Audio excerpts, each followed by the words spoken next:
ಮಕ್ಕಳೇ, ಎಲ್ರಿಗೂ ಶುಭ ಮುಂಜಾನೆ.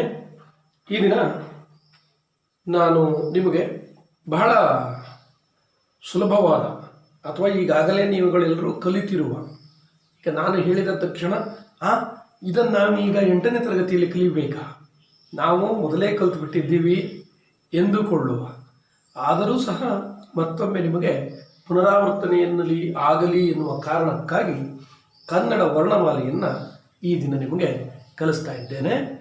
ಮಕ್ಕಳೇ, ಈಗ ನಾವು ವರ್ಣಮಾಲೆಯ ಕುರಿತಾಗಿ ಸ್ವಲ್ಪ ತಿಳಿದುಕೊಳ್ಳೋಣ.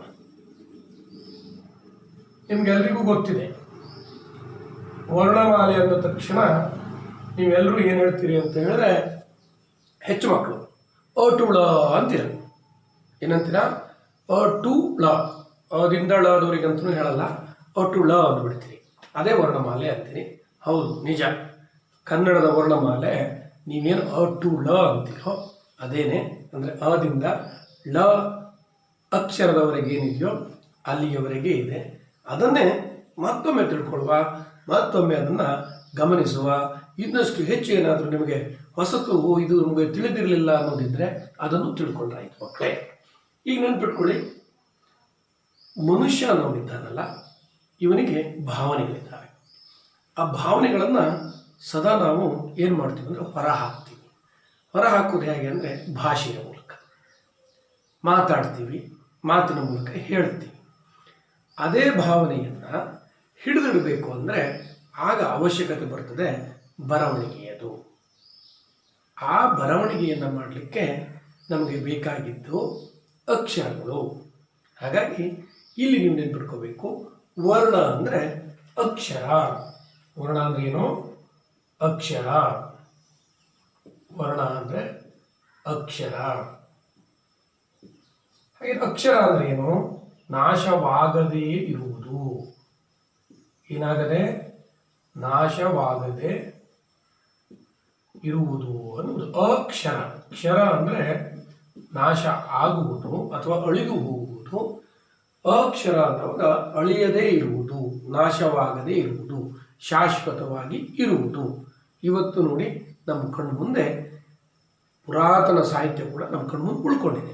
ಯಾಕೆ ಉಳ್ಕೊಂಡಿದೆ ಅಂದರೆ ಅದು ಬರವಣಿಗೆಯ ಮೂಲಕ ತಲೆತಲಾಂತರಗಳಿಗೆ ಹಸ್ತಾಂತರ ಆಗ್ತಾ ಬಂದಿದೆ, ಇವತ್ತಿಗೂ ನಮ್ಮೊಂದಿಗೆ ಇದೆ. ಹಾಗಾಗಿ ನಾವು ನೆನ್ಪಿಟ್ಕೋಬೇಕು, ವರ್ಣ ಅಂದರೆ ಅಕ್ಷರ. ಅಕ್ಷರ ಅನ್ನುವುದರ ಪದದ ಅರ್ಥ ನಾಶವಾಗದೇ ಶಾಶ್ವತವಾಗಿರುವುದು. ಹಾಗೆಯೇ ಈ ಅಕ್ಷರ ವರ್ಣ ನಿಮ್ಗೆ ಕಾಣಿಸ್ತಾ ಇಲ್ಲಿ ಮಾಲೆ. ನಿಮಗೆ ಎಲ್ರಿಗೂ ಗೊತ್ತಿದೆ, ಮಾಲೆ ಅಂದ ತಕ್ಷಣ ನಿಮಗೆ ಏನು ನೆನಪಾಗದೆ ಹೋದರೂ ಹೂವಿನ ಮಾಲೆ ನೆನಪಾಗುತ್ತೆ. ಹೌದಾ? ಹೂವಿನ ಮಾಲೆ ನೋಡ್ತೀವಿ ನಾವು. ಬೇರೆ ಬೇರೆ ಥರದ ಹೂಗಳನ್ನೆಲ್ಲ ನೀವು ಈ ದೇವಸ್ಥಾನಗಳ ಮುಂದೆ ಹೋಗಿ ಕೂತ್ಕೊಂಡ್ರೆ ಅಲ್ಲಿ ನೀವು ದೇವರಿಗೆ ತಗೊಂಡು ಹೋಗಬೇಕು ಅಂತ ಹೇಳಿ ಹೂವಿನ ಮಾಲೆಯನ್ನು ಕೇಳಿದ್ರೆ ಅದರಲ್ಲಿ ಬೇರೆ ಬೇರೆಯ ಬಣ್ಣದ ಹೂವುಗಳನ್ನು ಬೇರೆ ಬೇರೆಯ ಆಕಾರದಲ್ಲಿ ಶಿಸ್ತುಬದ್ಧವಾಗಿ ಕ್ರಮಬದ್ಧವಾಗಿ ಜೋಡಿಸಿರ್ತಾರೆ. ನೋಡ್ಲಿಕ್ಕೆ ಖುಷಿ ಆಗುತ್ತೆ ಆ ಮಾಲೆಯನ್ನು, ಹೂವಿನ ಮಾಲೆಯನ್ನು. ಅದೇ ರೀತಿ ಇಲ್ಲಿ ನಾವೇನು ಮಾಡಿದ್ದೀವಿ, ಕನ್ನಡದಲ್ಲಿ ಕನ್ನಡದ ಅಕ್ಷರಗಳನ್ನು ಮಾಲೆಯಾಗಿ, ಅಂದರೆ ಅಲ್ಲಿರುವ ಅಕ್ಷರಗಳನ್ನು ಶಿಸ್ತುಬದ್ಧವಾಗಿ ಕ್ರಮಬದ್ಧವಾಗಿ ಅವುಗಳು ಯಾವ ರೀತಿಯಲ್ಲಿ ಉಚ್ಚರಿಸಲ್ಪಡುತ್ತವೆ ಅನ್ನುವುದರ ಆಧಾರದ ಮೇಲೆ ಜೋಡಿಸಿದ್ದೀವಿ, ಕ್ರಮಬದ್ಧವಾಗಿ ಜೋಡಿಸಿದ್ದೀವಿ. ಹೂವನ್ನು ಹೇಗೆ ಪೋಣಿಸ್ತಾರೋ ಆ ರೀತಿಯಲ್ಲಿ ನಾವು ಅಕ್ಷರಗಳನ್ನು ಪೋಣಿಸಿದ್ದೇವೆ ಅಥವಾ ಜೋಡಿಸಿದ್ದೇವೆ. ಅದೇ ನಮ್ಮ ಈಗ ಹೇಳಿದ್ನಲ್ಲ ಆರಂಭದಲ್ಲಿ, ಒಟ್ಟು ಳ ಅಂದರೆ ಒಟ್ಟು ಳ ಅಕ್ಷರಗಳನ್ನು ಜೋಡಿಸಿದ್ದೀವಿ ಮಾಲೆಯ ಆಕಾರದಲ್ಲಿ. ಅಂದರೆ ಆ ಅಕ್ಷರಗಳನ್ನು, ಆ ವರ್ಣಗಳನ್ನು, ಅದೇ ವರ್ಣ ಮಾಲೆ. ಇದಿಷ್ಟು ನೀವು ಗೊತ್ತಿದೆ, ನಿಮಗೆ ತಿಳಿದಿದ್ದೀರಿ, ಈಗಾಗಲೇ ಇದನ್ನೆಲ್ಲ ತಿಳ್ಕೊಂಡು ಬಂದಿದ್ದೀನಿ. ಆದರೂ ಏನೋ ನಿಮಗೆ ಇನ್ನೊಮ್ಮೆ ನೆನಪಾಗಲಿ ಎನ್ನುವ ಕಾರಣಕ್ಕಾಗಿ ಇದನ್ನೆಲ್ಲ ನಾನು ಹೇಳ್ತಿರೋದು. ಈಗ ಇಲ್ಲಿ ನೀವು ಗಮನಿಸಬೇಕು. ಹಾಗಿದ್ರೆ ಈ ಅ ಟು ಳದವರೆಗೆ ಏನಿದೆ, ಒಟ್ಟು 49 ಅಕ್ಷರಗಳು ಇದ್ದಾವೆ. ಈ 49 ಅಕ್ಷರಗಳನ್ನು ಅಥವಾ ಅದಿಂದ ಳದವರೆಗೆ ನಿಮ್ಮ ಭಾಷೆಯಲ್ಲಿ ಅ ಟು ಳ, ನನ್ನ ಭಾಷೆಯಲ್ಲಿ ಅದಿಂದ ಳದವರೆಗೆ ಏನು 49 ಅಕ್ಷರಗಳಿದ್ದಾವೋ ಅವುಗಳನ್ನು ಈಗ ಮಾಲೆ ರೂಪದಲ್ಲಿ, ವರ್ಣಗಳನ್ನು ಮಾಲೆ ರೂಪದಲ್ಲಿ ಜೋಡಿಸಿದ್ದೀವಿ. ಯಾವ ರೀತಿಯಲ್ಲಿ ಜೋಡಿಸಿದ್ದೀವಿ, ಯಾವ ರೀತಿಯಲ್ಲಿ ವಿಭಾಗವನ್ನು ಮಾಡಿಕೊಂಡಿದ್ದೀವಿ ಅನ್ನುವುದನ್ನು ಈಗ ಹಂತ ಹಂತವಾಗಿ ಮಕ್ಕಳೇ ನೋಡೋಣ. ಮೊದಲಿಗೆ ನಾವು ಇಲ್ಲಿ ಎಷ್ಟು ಪ್ರಕಾರ ಮಾಡಿದ್ದಾರೆ ಅನ್ನೋದನ್ನು ನಿಮ್ಗೆ ಹೇಳಿಬಿಡ್ತೀನಿ. ಮೊದಲನೆಯದು ನಿಮಗೂ ಗೊತ್ತಿದೆ, ಸ್ವರಗಳು. ಮೊದಲನೇದೇನು? ಸ್ವರಗಳು. ಎರಡನೇದು ಇಲ್ಲಿ ಗಮನಿಸಬೇಕು, ಸಾಮಾನ್ಯವಾಗಿ ನಾವು ಸ್ವರಗಳು, ವ್ಯಂಜನಗಳು, ಯೋಗವಾಹಗಳು ಅಂತ ಹೇಳ್ತೀವಿ ಮಕ್ಕಳೇ. ಆದರೆ ನಮ್ಮ ಮಾಲೆಯಲ್ಲಿ ಬರವಣಿಗೆಯ ಮಾಲೆಯಲ್ಲಿ ಏನಿದೆ ಅಂತ ಹೇಳಿದರೆ, ಸ್ವರಗಳು ಆದ ತಕ್ಷಣದಲ್ಲಿ ನಾವು ಯಾವುದನ್ನು ಬರ್ತೀವಿ ಅಂದರೆ ಯೋಗವಾಹಗಳು ಬರಿಬೇಕಾದ್ರೆ ಇದು ಸಣ್ಣ ಬದಲಾವಣೆ ಅಷ್ಟೇ. ಇಲ್ಲಿ ವ್ಯಂಜನ ಬರ್ಕೊಂಡು ಮೂರನೇದು ಯೋಗವಾಹಗಳು ಬರಲು ತೊಂದರೆ ಏನಿಲ್ಲ. ಹಾಗೆಯೇ ಮೂರನೆಯ ವಿಭಾಗ ವ್ಯಂಜನಗಳು. ಇದು ನಿಮಗೆ ಗೊತ್ತಾಗಬೇಕು. ವ್ಯಂಜನಗಳು ಇಲ್ಲಿ ಯೋಗವಾಹಗಳನ್ನು ಯಾಕೆ ತಂದೆ ಅಂದರೆ, ಸ್ವರಗಳನ್ನು ನಾವು 13 ಸ್ವರಗಳನ್ನು ಹೇಳಿದ ನಂತರ ಅಹ ಯೋಗವಾಹಗಳನ್ನು ಬಳಸ್ತೀವಿ. ಹಾಗಾಗಿ ಸ್ವರಗಳಾದ ಮೇಲೆ ಯೋಗವಾಹಗಳನ್ನು ಬರೆದೆ, ಯೋಗವಾಹಗಳು ಆದಮೇಲೆ ವ್ಯಂಜನಗಳನ್ನು ಬರೆದಿದ್ದೀನಿ. ನೀವು ಬಹುಶಃ ಯಾವುದೇ ಪುಸ್ತಕಗಳನ್ನು ತೆಗೆದರೂ ಸ್ವರಗಳು, ವ್ಯಂಜನಗಳು, ಯೋಗವಾಹಗಳು ಅಂತ ಸಿಗ್ತದೆ. ನೀವು ಗೊಂದಲ ಮಾಡ್ಕೊಳ್ಳೋದು ಬೇಡ, ಇದು ಮೇಲೆ ಇದು ಕೆಳಗೆ ಯಾಕೆ ಬಂತು ಅಂತ ಹೇಳಿ. ಓಕೆ ಮಕ್ಕಳೇ, ಈಗ ನಾವು ಒಂದು ಕೆಲಸ ಮಾಡುವ. ಈ ಸ್ವರಗಳು ಅನ್ನುವುದರ ಬಗ್ಗೆ ಹೆಚ್ಚಿನ ಮಾಹಿತಿಯನ್ನು ಪಡ್ಕೊಳ್ಳೋಣ. ಇವುಗಳನ್ನು ಸ್ವರ ಅಂತ ಯಾಕೆ ಕರೀತಾರೆ, ಉಳಿದ ವ್ಯಂಜನಗಳಿಗೂ ಯೋಗವಾಹಗಳಿಗೂ ಇರುವ ವ್ಯತ್ಯಾಸ ಏನು, ಅದನ್ನು ಸ್ವಲ್ಪ ಗಮನಿಸೋಣ ಮಕ್ಕಳೇ. ನೀವು ಒಂದು ವಿಷಯವನ್ನು ಸ್ಪಷ್ಟವಾಗಿ ತಿಳ್ಕೊಳ್ಳಿ. ಸ್ವರಗಳು ಅಂದಾಗ ಇವುಗಳನ್ನು ನಾವು ಸ್ವತಂತ್ರವಾಗಿ ಉಚ್ಚರಿಸಲು ಬರುತ್ತದೆ, ಅಂದರೆ ಹೇಳಲಿಕ್ಕೆ ಬರ್ತದೆ. ಅಂದರೆ ನಮ್ಮ ಧ್ವನ್ಯಂಗಗಳೇನಿದೆ, ನಾವೀಗ ಈಗೇನು ಈ ಶಬ್ದವನ್ನು ಮಾಡ್ತೀವಿ, ಈ ಶಬ್ದವನ್ನು ಮಾಡಲಿಕ್ಕೆ ನಮ್ಮ ಧ್ವನಿಯ ಅಂಗಗಳು ಬರ್ತವೆ. ಅವುಗಳನ್ನು ಧ್ವನ್ಯಂಗಗಳು ಅಂತೀವಿ.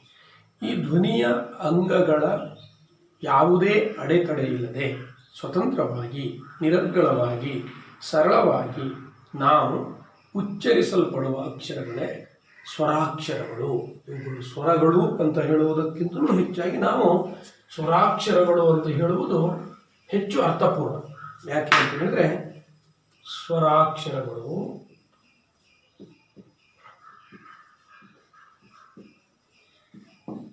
ವ್ಯಂಜನಾಕ್ಷರಗಳು ಅಂತಲೇ ನಾವು ಕರೆದ್ರೆ ಹೆಚ್ಚು ಅರ್ಥಪೂರ್ಣ ಆಗ್ತದೆ. ನೋಡೋಣ ಈಗ ಸ್ವರ ಅಕ್ಷರಗಳು, ಸ್ವರಾಕ್ಷರಗಳು ಇವು ಯಾವ್ಯಾವ ಇದ್ದಾವೆ ಸ್ವರಾಕ್ಷರಗಳು ಅದನ್ನು ಸ್ವಲ್ಪ ನಾವು ಗಮನಿಸೋಣ ಮಕ್ಕಳೇ. ನಿಮಗೆ ಮೊದಲನೇದಾಗಿ ಏನಂತ ಹೇಳಿದರೆ, ಸ್ವರಾಕ್ಷರಗಳು ಯಾವುದಿದೆ ಅನ್ನೋದನ್ನು ಗಮನಿಸುವ.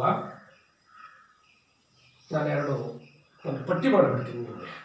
ಈ ಪಟ್ಟಿಯನ್ನು ಇಟ್ಟುಕೊಂಡು ನೀವು ಓದ್ತಾ ಹೋದರೆ ಅಥವಾ ನೋಡ್ತಾ ಹೋದರೆ ನಿಮ್ಗೆ ಅತ್ಯಂತ ಸುಲಭ ಅನಿಸುತ್ತೆ. ಇಲ್ಲೀಗ ಏನಂದರೆ, ಮೊದಲನೇದು ರಸ್ವ ಸ್ವರ ಅಂತ ಹೇಳಿ. ಏನು? ರಸ್ವ ಸ್ವರಾಕ್ಷರ. ರಸ್ವ ಸ್ವರಾಕ್ಷರ.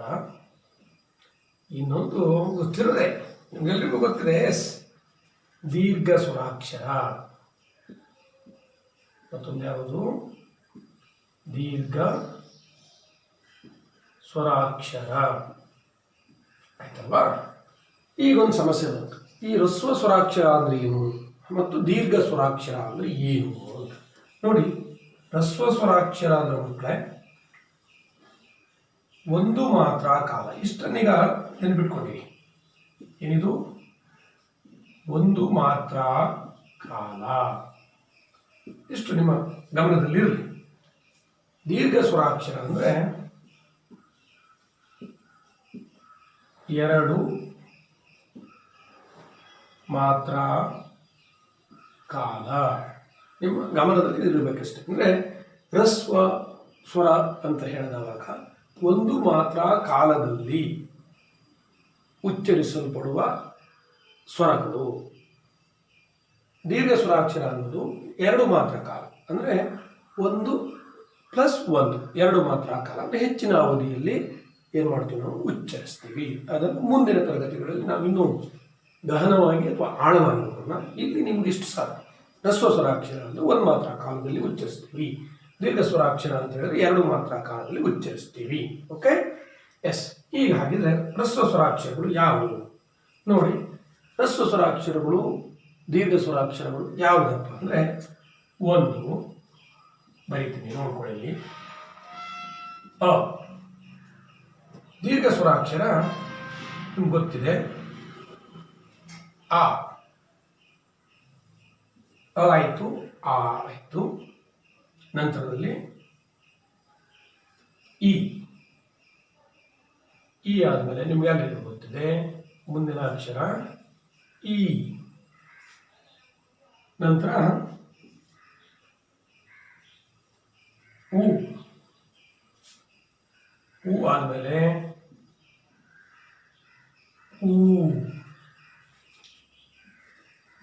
ಇಲ್ಲಿ ಹೂ ಆಯಿತು.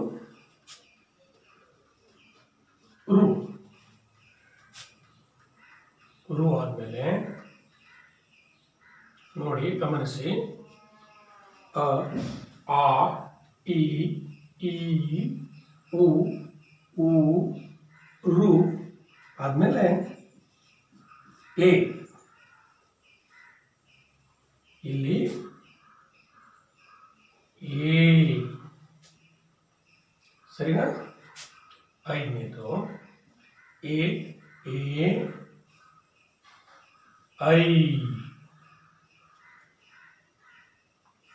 ಐ ಆದ್ಮೇಲೆ ನಿಮ್ಗೆ ಗೊತ್ತಿದೆ ಓ.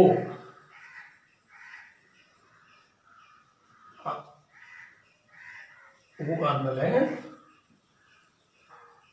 ಓ. ನಂತರ ಔ.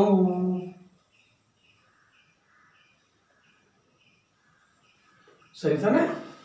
ನೋಡಿ ಇಲ್ಲೆಷ್ಟು ಬಂತ ಅಕ್ಷರಗಳು? 6. ಇಲ್ಲೆಷ್ಟು ಬಂದಿದೆ? 7. ಒಟ್ಟು ಎಷ್ಟಾಯಿತು? 6, 7, 13 ಆಯಿತು. ಅ ಆ ಇ ಈ ಉ ಊ ರು ಎ ಐ ಓ ಔ ಇವಿಷ್ಟನ್ನು ಸ್ವತಂತ್ರವಾಗಿ ನಾವು ಏನು ಕನ್ನಡ ವರ್ಣಮಾಲೆಯಲ್ಲಿ ಉಚ್ಚರಿಸಲಿಕ್ಕಾಗುತ್ತೆ ಮಕ್ಕಳೇ. ಈಗ ಇಲ್ಲಿ ಬರುವ ನಿಮ್ಮ ಹತ್ರ ಹೇಳೋ ಅಂತ ಹೇಳಿದ್ರೆ ನೀವು ಕಾಮನ್ ಆಗಿ ಅಥವಾ ಸಹಜವಾಗಿ ಏನು ಹೇಳ್ತೀರಿ ಅಂದರೆ ಅ ಆ ಇ ಉ ರು ಎ ಐ ಓ ಔ ಅಂದ್ಬಿಡ್ತೀರಾ ಮಕ್ಕಳೇ. ಇದನ್ನು ನೋಡಿ ಪೂರ್ಣ ಅವಧಿಯಲ್ಲಿ ಹೇಳಬೇಕು. ಅಲ್ಲ ಹೇಳೋದು ಹೇಗೆ ಹೇಳ್ತೀರಾ? ಆ ಏನು ಅರ್ಧ ಹೇಳ್ಬಿಡ್ತೀರಿ. ಆ ಇದನ್ನು ಅಷ್ಟೇ. ಇ ಉ ಈ ರೀತಿ ನಾವು ಕೆಲವರು ಹೇಳುವುದನ್ನು ಗಮನಿಸ್ತೀವಿ. ಆದರೆ ಅದು ಹಾಗೆ ಹೇಳೋದಲ್ಲ, ಪೂರ್ಣವಾಗಿ ಸ್ವತಂತ್ರವಾಗಿ ಹೇಳಬೇಕು. ನಿಮ್ಗೆ ಅದು ಅರ್ಥ ಆಗಲಿ ಅನ್ನೋದಕ್ಕಾಗಿ ನೋಡಿ, ಈಗ ನಾನು ಇಲ್ಲಿ ಒಂದು ಪದವನ್ನು ಬರಿತೀನಿ. ಅದ ಮುಂದೆ ಅಕ್ಕ ನೋಡಿ ಏನು ಬರ್ತದೆ? ಅಕ್ಕ ಕರಿಬೇಕಾದ್ರೆ ನಾವು ಅಕ್ಕ ಹೇಳ್ತೀವಲ್ವ, ಪೂರ್ತಿ ಹೇಳ್ತೀವಿ, ಅಷ್ಟನ್ನೇ ಹೇಳಬೇಕು. ನೋಡಿ ಆ ಅಂದ್ಬಿಡ್ತೀವಿ. ಅಲ್ಲ. ಆದ ಮುಂದೆ ಒಂದು ಪದ ಬರೆಯುವ, ಒಂದು ಅಕ್ಷರ ಸೇರಿಸ್ತೀನಿ. ಏನು ಹೇಳ್ತೀವಿ? ಆಟ. ಅಂದರೆ ಇದನ್ನು ಹ್ರಸ್ವಾಕ್ಷರವನ್ನು ಹೇಳಲಿಕ್ಕೆ ತೆಗೆದುಕೊಂಡ ಸಮಯದ 2 ಪಟ್ಟು ಅವಧಿಯನ್ನು ತಗೊಳ್ತೀವಿ. ಅನ್ನೋದಲ್ಲ, ಆ ಹೇಳಬೇಕಾದ್ರೆ ಗೊತ್ತಾಗಬೇಕು. ಈ ಅಲ್ಲ ನೋಡ್ರಿ, ಈಗ ಇಲಿ ಅಂತ ಬರೆದಿದ್ದೀನಿ. ಹೇಳಬೇಕಂದ್ರೆ ನಾವು ಇಲ್ಲಿ ಈ ಬಾಯಿ ತುಂಬ ಹೇಳ್ತೀವಿ ಇಲ್ಲಿ. ಹಾಗಾಗಿ ಇಲ್ಲೂ ಇಲ್ಲಿ ಈಶ ನೋಡ್ರಿ, ಈಶ ಈ ದೀರ್ಘ ಬರಬೇಕು. ಇಲ್ಲೂ ಅಷ್ಟೇ ಉ ಅಂತೀವಿ. ಉ ಅಲ್ಲ. ಅದೇನಿಲ್ಲಿ ನೋಡಿ, ಉಡ ಅಂತ ಹೇಳಬೇಕಾದ್ರೆ ಪೂರ್ತಿ ಹೇಳ್ತೀವಿ. ಉಡ ಉ ಅಲ್ಲ. ಎರಡಕ್ಕೂ ವ್ಯತ್ಯಾಸ ಇಲ್ಲದೇ ಹೇಳ್ಬಿಡ್ತೀವಿ. ಹಾಗೆ ಹೇಳಬಾರ್ದು. ನಾವು ಹೇಳಬೇಕಾದ್ರೆ ನೋಡಿ, ಊಟ ದೀರ್ಘ, ಇದು ಉಡ ಊ, ಇದು ಉರು, ಇದನ್ನು ಸರಿಯಾಗಿ ಹೇಳ್ತೀವಿ. ಋತು, ಏಣಿ, ಹೌದಾ? ಇಲ್ಲಿ ಎರಡು ನೋಡಿ, ಎರಡು ಎ, ಇಲ್ಲಿ 5 ಪೂರ್ತಿ ಹೇಳಬೇಕು. ಇದನ್ನ ಹೇಗೆ ಹೇಳಬೇಕು? ಬಾಯಿ ತುಂಬ ಹೇಳಬೇಕು, ಯಾಕಂದ್ರೆ ಇದು ದೀರ್ಘ ಸ್ವರ. 5 ಐ.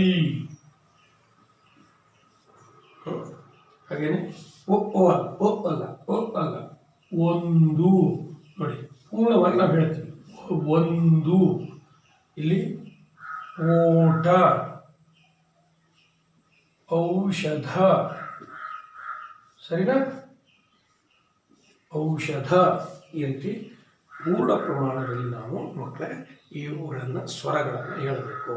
ಹೇಳಿದ್ದನ್ನು ಕೇಳಿದವರಿಗೆ ಇನ್ನು ಹ್ರಸ್ವ ಸ್ವರಾಕ್ಷರವನ್ನು ಹೇಳ್ತಿದ್ದಾನೋ ಅಥವಾ ದೀರ್ಘ ಸ್ವರಾಕ್ಷರವನ್ನು ಹೇಳ್ತಿದ್ದಾನೋ ಅನ್ನೋದು ಗೊತ್ತಾಗಬೇಕು. ಹಾಗೆ ಗೊತ್ತಾಗೋ ರೀತಿಯಲ್ಲಿ ನೀವು ಹೇಳಿದವಾಗ ಏನಾಗುತ್ತೆ, ನಿಮಗೆ ಸರಿಯಾಗಿ ತಿಳಿದಿದೆ ಅನ್ನೋದು ಅರ್ಥ ಆಗ್ತದೆ. ಒಂದು ವೇಳೆ ನೀವು ಇದೇ ಹೇಳ್ಕೊತಿದ್ರೆ ಈಗ ನಡೀತದೆ ಮಕ್ಕಳೇ.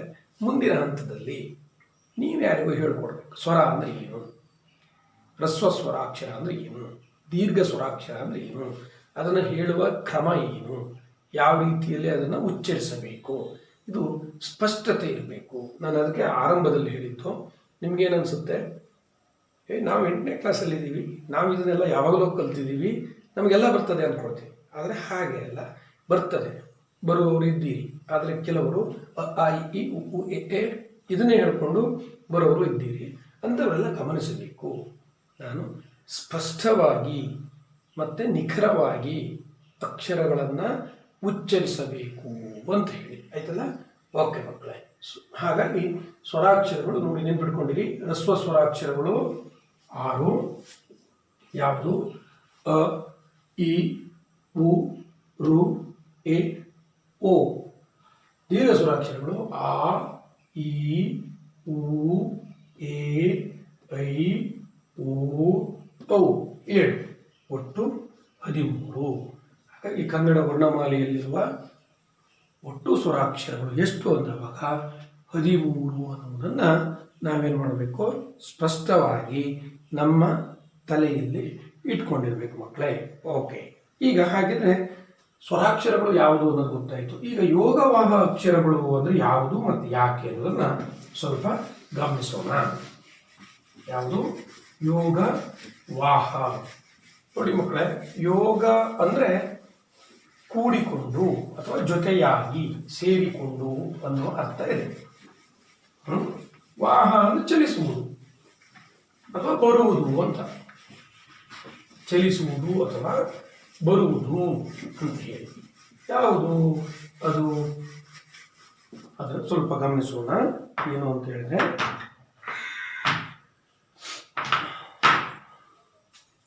ಯೋಗವಾಹಗಳು, ಯೋಗವಾಹಗಳು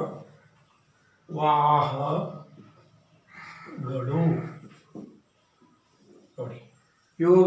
ಯೋಗ ಅಂದರೆ ಹೇಳಿದೆ ಜೊತೆಯಾಗಿ ಅಥವಾ ಕೂಡಿಕೊಂಡು, ವಾಹಗಳು ಬರುವುದು.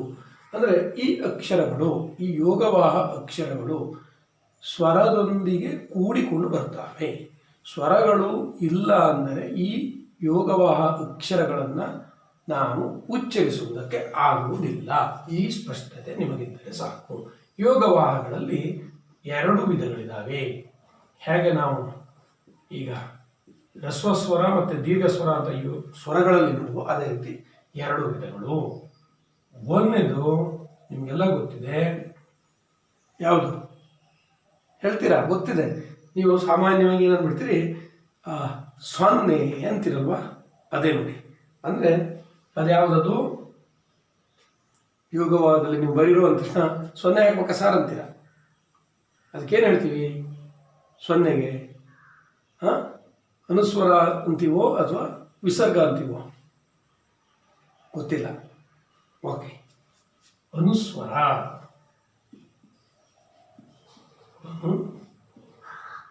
ಸ್ವರ. ಇನ್ನೊಂದು ವಿಸರ್ಗ. ಈ ಅನುಸ್ವರ ಅಂದರೆ ನಿಮ್ಗೆ ಗೊತ್ತಿದೆ, ಅದೇ ನೀವು ಸೊನ್ನೆ ಅಂತಿರಲ್ಲ ಅದು. ವಿಸರ್ಗ ಅಂದರೆ ಎರಡು ಡಾಟ್ಸ್ ಆಗ್ತದೆ ನೋಡ್ರಿ. ನೋಡ್ರಿ ಇಲ್ಲಿ ಕಂದ ಅಂತ ಬರೀವಿ, ಕಂದ ಬೇಡ ನಿಮಗೆ, ಕಂದ ಅಂತ ನೀವು ಬರೆದ್ಬಿಟ್ರೆ ಮತ್ತೇನಾಗ್ತದೆ, ನೀವು ಅಲ್ಲಿ ಕ ಇದೆ ಅನ್ನೋದನ್ನು ಕನ್ಫ್ಯೂಸ್ ಮಾಡ್ಕೊಂಡಿದ್ದೀರಾ. ನೋಡ್ರಿ ಅಂಧ, ಅಂಧ ನೋಡಿ ಇಲ್ಲಿ ಈ ನೀವೇನು ಸೊನ್ನೆ ಅಂತೀರಿ ಅಥವಾ ಅನುಸ್ವರ ಅಂತೀವಿ ನಾವು, ಇದು ನೋಡಿ ಇದ್ದಿದ್ದಕ್ಕಾಗಿ ಅದನ್ನು ಉಚ್ಚರಿಸ್ಲಿಕ್ಕಾಯ್ತು, ಇಲ್ಲ ಅಂದರೆ ಅದನ್ನು ಉಚ್ಚರಿಸ್ಲಿಕ್ಕೆ ಆಗಲ್ಲ. ಇಲ್ಲೂ ನೋಡಿ ದುಃಖ, ಇದು ಈ ರೀತಿ ಹಾಕಬೇಕು ದುಃಖ. ನೋಡಿ ವಿಸರ್ಗವನ್ನ ದು ದು ಅಂದರೆ ನೀವು ನೆನ್ಪಿಟ್ಕೊಳ್ಳಿ, ಇಲ್ಲಿ ನೋಡ್ರಿ ದ ಪ್ಲಸ್ ಊ ಇದೆ. ಈ ಊ ಇದ್ದಿದ್ದಕ್ಕಾಗಿ ಮಾತ್ರ ನಾವಿಲ್ಲಿ ಏನು ಮಾಡ್ಲಿಕ್ಕಾಯ್ತು, ವಿಸರ್ಗವನ್ನು ಹಾಕ್ಲಿಕ್ಕಾಯ್ತು. ಇಲ್ಲ ಅಂದರೆ ಬರಲಿಕ್ಕೆ ಆಗಲ್ಲ ಅಥವಾ ಅದನ್ನು ಹೇಳಲಿಕ್ಕೆ ಬರಲ್ಲ. ಆ ಕಾರಣಕ್ಕಾಗಿ ಇವುಗಳನ್ನು ಅನುಸ್ವರ ಮತ್ತು ವಿಸರ್ಗಗಳನ್ನು ಯೋಗವಾಹಗಳು ಅಂದರೆ ಸ್ವರದ ಒಂದಿಗೆ ಅಥವಾ ಸ್ವರದ ಜೊತೆಯಾಗಿ ಬರುವ ಅಕ್ಷರಗಳು ಇವುಗಳು ಸ್ವರದೊಂದಿಗೆ ಇಲ್ಲ ಅಂತ ಹೇಳಿದರೆ ಇವುಗಳನ್ನು ಉಚ್ಚರಿಸಲಿಕ್ಕೆ ಆಗೋದಿಲ್ಲ. ಇವನ್ನೇ ಈಗ ನಾವು ಹೇಗೆ ಬರ್ಕೊಬಿಡ್ತೀವಿ ಅಂತ ಹೇಳಿದ್ರೆ ಈ ರೀತಿ ಬರಿತೀವಿ. ಅಹ ಬರಿತೀವಿ. ಮತ್ತು ಅಹ ಅಂತ ಹೇಳಿ ಬರೆದು ಔ ಆದ ತಕ್ಷಣದಲ್ಲಿ ಮತ್ತು ಅಹ ಅನ್ನುವ ಅನುಸ್ವರ ಮತ್ತು ವಿಸರ್ಗಗಳನ್ನು ಸೇರಿಸ್ತೀವಿ. ಇದನ್ನು ಇಷ್ಟನ್ನು ಅಂದರೆ ಸ್ವರಗಳು ಮತ್ತು ಯೋಗವಾಹಗಳು ಇವಿಷ್ಟನ್ನು ನಾವೇನು ಮಾಡ್ತೀವಿ ಅಂದರೆ ಮುಂದಿನ ಹಂತದಲ್ಲಿ ವ್ಯಂಜನಗಳಿಗೆ ಸೇರಿಸ್ತೀವಿ. ವ್ಯಂಜನಗಳಿಗೆ ಸೇರಿಸ್ಕೊಂಡು ಗುಣಿತಾಕ್ಷರಗಳನ್ನು ಅಂತ ಹೇಳಿ ಮಾಡ್ತೀವಿ. ಅದಕ್ಕೂ ಪೂರ್ವದಲ್ಲಿ ನಾವೀಗ ವ್ಯಂಜನಗಳನ್ನು ಪರಿಚಯಿಸಿಕೊಳ್ಳೋಣ. ಮಕ್ಕಳೇ, ವ್ಯಂಜನಗಳು ಅಂದಾಗ ನಿಮ್ಗೆ ಗೊತ್ತಿದೆ, ಇದೆ ಕಲ್ತಿದ್ದೀರಿ. ಆದರೂ ಕೆಲವು ವಿಚಾರಗಳಲ್ಲಿ ನಾವೇನು ಮಾಡಿಬಿಡ್ತೀವಿ, ಕೆಲವೊಂದು ಅವಸರವನ್ನು ಕಲಿಬೇಕಾದ್ರೆ ಮಾಡ್ಕೊಂಡ್ಬಿಡ್ತೀವಿ. ಆ ಅವಸರಗಳು ಆಗಬಾರ್ದು. ಮತ್ತು ಏನಂತ ಹೇಳಿದರೆ ಸರಿಯಾಗಿ ಕಲ್ತ್ಕೋಬೇಕು, ಪೂರ್ಣ ಪ್ರಮಾಣದಲ್ಲಿ ಅವುಗಳ ಬಗ್ಗೆ ಗೊತ್ತಿರಬೇಕು, ಸೂಕ್ಷ್ಮತೆ ಗೊತ್ತಿರಬೇಕು. ಮಕ್ಕಳು ಇಲ್ಲಿ ನೋಡಿ, ಈಗ ವ್ಯಂಜನಗಳು ಅಂದರೆ ಏನು? ಸಾಮಾನ್ಯವಾಗಿ ಕೇಳಿದವಾಗ ಎಲ್ಲರೂ ಕೊಡುವ ಉತ್ತರ ಸ್ವರಗಳ ಸಹಾಯದಿಂದ ಉಚ್ಚರಿಸಲ್ಪಡುವ ಅಕ್ಷರಗಳೇ ಸ್ವರಗಳು ಅಂತ ಹೇಳಿ ಕೊಡ್ತಾರೆ ಮಕ್ಕಳೇ. ಸಾಕಷ್ಟು ಪುಸ್ತಕಗಳಲ್ಲೂ ಹಾಗೇ ಇದೆ, ಆಯ್ತಲ್ಲ? ಸಾಕಷ್ಟು ಪುಸ್ತಕಗಳಲ್ಲೂ ಅದೇ ರೀತಿಯಲ್ಲಿದೆ. ಆದರೆ ನೀವೆಲ್ಲರೂ ಗಮನಿಸ್ಕೊಳ್ಳಿ, ವ್ಯಂಜನಾಕ್ಷರ ಅಂದರೆ ಸ್ವರಗಳ ಸಹಾಯದಿಂದ ಉಚ್ಚರಿಸುವುದಿಲ್ಲ. ಸ್ವರಗಳ ಸಹಾಯದಿಂದ ಉಚ್ಚರಿಸುವ ಅಕ್ಷರಗಳು ಏನಾಗ್ತವೆ ಅಂತ ಹೇಳಿದರೆ ಗುಣಿತಾಕ್ಷರಗಳಾಗ್ಬಿಡ್ತವೆ.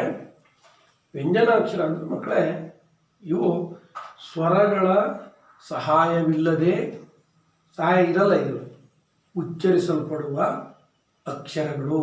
ಇವುಗಳಿಗೆ ಅರ್ಧಾಕ್ಷರಗಳು ಅಂತೇಳಿ ನಾವು ಕರಿತೀವಿ. ಈ ವ್ಯಂಜನಾಕ್ಷರಗಳಿಗೆ ನಾವು ಒಂದು ವೇಳೆ ಸ್ವರವನ್ನು ಸೇರಿಸಿದ್ವಿ ಅಂದರೆ ಹಾಗಾಗಿ ಏನಾಗುತ್ತೆ, ಗುಣಿತಾಕ್ಷರ ಆಗುತ್ತೆ. ನೋಡಿ, ವ್ಯಂಜನಾಕ್ಷರಗಳು ಹೇಗೆ ಬರೆದ್ಬಿಡ್ತೀವಿ, ಅರ್ಧಾಕ್ಷರ ಕ, ಗ, ಟ, ಈ ರೀತಿ ಅರ್ಧ ಹೇಳ್ತೀವಿ. ಒಂದು ವೇಳೆ ಇದಕ್ಕೆ ನಾವು ಕ ವ್ಯಂಜನಕ್ಕೆ ಸ್ವರ ಸೇರಿಸ್ಬಿಟ್ರೆ ಆಗದು ಖ ಆಯಿತು. ಇದನ್ನು ನಾವು ವ್ಯಂಜನ ಅಂತೇಳಿ ಕರೆಯಲ್ಲ, ಇದನ್ನು ನಾವು ಗುಣಿತಾಕ್ಷರ ಅಂತೇಳಿ ಕರಿತೀವಿ. ಹಾಗಾಗಿ ನಿಮಗೆ ಸ್ಪಷ್ಟತೆ ಇರಲಿ. ಸಾಮಾನ್ಯ ಅರ್ಥದಲ್ಲಿ ಸಹಜವಾಗಿ ಸ್ವರಗಳ ಸಹಾಯದಿಂದ ಉಚ್ಚರಿಸಲ್ಪಡುವ ಅಕ್ಷರಗಳೇ ವ್ಯಂಜನಗಳು ಅಂತ ಬಳಸ್ತಿದ್ದೀವಿ. ಆದರೆ ಅದಕ್ಕೂ ಮುಖ್ಯವಾಗಿ ವ್ಯಂಜನಗಳು ಯಾವಪ್ಪ ಅಂದರೆ ಸ್ವರಗಳ ಸಹಾಯ ಇರೋದಿಲ್ಲ, ಸ್ವರಗಳನ್ನು ಅವುಗಳಿಗೆ ಸೇರಿಸಿರೋದಿಲ್ಲ. ಅದಕ್ಕೂ ಪೂರ್ವದಲ್ಲಿ ನಾವು ಅವುಗಳನ್ನು ಅರ್ಧ ಮಾತ್ರ ಕಾಲದಲ್ಲಿ ಹೇಳ್ತೀವಿ, ಪೂರ್ತಿ ಅಲ್ಲ. ಒಂದು ಹ್ರಸ್ವಸ್ವರವನ್ನು ಹೇಳ್ತೀವಲ್ವ, ಅದಕ್ಕೆ ತೆಗೆದುಕೊಳ್ಳುವ ಸಮಯದ ಅರ್ಧ ಅವಧಿಯಲ್ಲಿ, ಅರ್ಧ ಸಮಯದಲ್ಲಿ ಹೇಳ್ತೀವಿ. ಈಗ ಕ, ಕ, ಗ ಅಷ್ಟೇ ಹೇಳ್ತೀವಿ. ಅದನ್ನು ಪೂರ್ತಿ ಹೇಳಬೇಕಂದ್ರೆ ಕ ಅಂದ್ರೆ ಬಂತು ನೋಡಿ, ಕ ಅಷ್ಟು ಹೇಳೋದಿಲ್ಲ ನಾವು, ಕ ಬಿಟ್ಬಿಡ್ತೀವಿ. ಅದಕ್ಕಾಗಿ ಇದಕ್ಕೆ ಏನು ಹೇಳ್ತೀವಿ ನಾವು ವ್ಯಂಜನಗಳು ಅಂತೇಳಿ ನಾವು ಹೇಳ್ತೀವಿ. ಈ ವ್ಯಂಜನಗಳನ್ನು ಮಕ್ಕಳೇ ಮುಖ್ಯವಾಗಿ ಈ ವ್ಯಂಜನಾಕ್ಷರಗಳನ್ನು ಏನು ಮಾಡಿದ್ದೀವಿ ಅಂತ ಹೇಳಿದರೆ 2 ವಿಭಾಗಗಳಾಗಿ ಮಾಡ್ಕೊಂಡಿದ್ದೀವಿ. ಇದನ್ನು ನೀವು ತಿಳ್ಕೊಂಡಿರಬೇಕು. ಯಾವುದದು 2 ವಿಭಾಗ? ಒಂದೇದು ವರ್ಗೀಯ ವ್ಯಂಜನ. ಯಾವುದು? ವರ್ಗೀಯ ವ್ಯಂಜನ.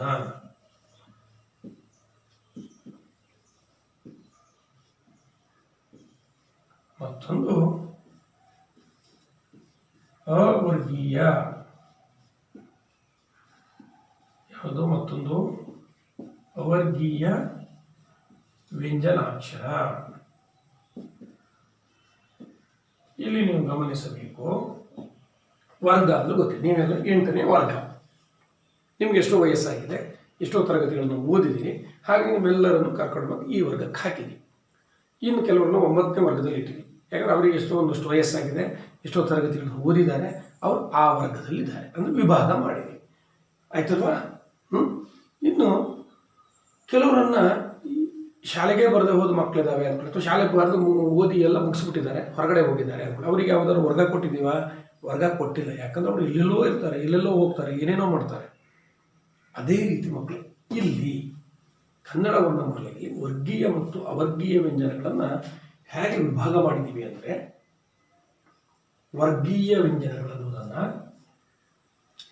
ಇವುಗಳು ಉಚ್ಚರಿಸಲ್ಪಡುವ ಸ್ಥಳದ ಆಧಾರದ ಮೇಲೆ, ಅಂದರೆ ನಮ್ಮ ಧ್ವನ್ಯಂಗಗಳಲ್ಲಿ ಯಾವ ಭಾಗದಲ್ಲಿ ಯಾವ ಅಂಗಗಳನ್ನು ಬಳಸಿಕೊಂಡು ನಾವು ಉಚ್ಚರಿಸ್ತೀವೋ, ಒಂದು ನಿರ್ದಿಷ್ಟವಾದ ಅಂಗದಲ್ಲಿ ಅಥವಾ ನಿರ್ದಿಷ್ಟವಾದ ಸ್ಥಾನದಲ್ಲಿ ಉಚ್ಚರಿಸಲ್ಪಡುವ ಅಕ್ಷರಗಳನ್ನು ಒಂದು ವರ್ಗ ಮಾಡ್ತೀವಿ. ಆಯ್ತಲ್ಲ? ಇನ್ನು ಈ ಎಲ್ಲೂ ಉಚ್ಚರಿಸಲ್ಲ, ಅಲ್ಲೊಂದು ಉಚ್ಚರಿಸುತ್ತೆ, ಇಲ್ಲೊಂದು, ಅದು ಯಾವುದೇ ಗುಂಪು ಮಾಡಲಿಕ್ಕೆ ಬರಲ್ಲ, ಎಲ್ಲ ಕಡೆಗೂ ಇದಾಗುತ್ತೆ ಅನ್ನೋದನ್ನು ಏನು ಮಾಡಿಬಿಟ್ಟಿದ್ದೀವಿ? ಅವರ್ಗೀಯ. ವರ್ಗ ಮಾಡಲಿಕ್ಕೆ ಹೋಗಲಿ, ಯಾಕಂದ್ರೆ ಅದು ವರ್ಗಕ್ಕೆ ಸೇರಿಸಲಿಕ್ಕೆ ಅದನ್ನು ಆಗುವುದಿಲ್ಲ ಅನ್ನೋ ಕಾರಣಕ್ಕೆ. ಸೊ ಈಗ ಏನು ಮಾಡಬೇಕು ನಾವು? ಈ ವರ್ಗ ಅಥವಾ ವರ್ಗೀಯ ವ್ಯಂಜನಗಳಿದಾವಲ್ಲ, ಇವುಗಳನ್ನು ಸ್ಪಷ್ಟವಾಗಿ ಏನು ಮಾಡಬೇಕಿದೆ? ಕಲ್ತ್ಕೋಬೇಕಿದೆ. ಯಾವುದನ್ನ? ವರ್ಗೀಯ ವ್ಯಂಜನಾಕ್ಷರಗಳು.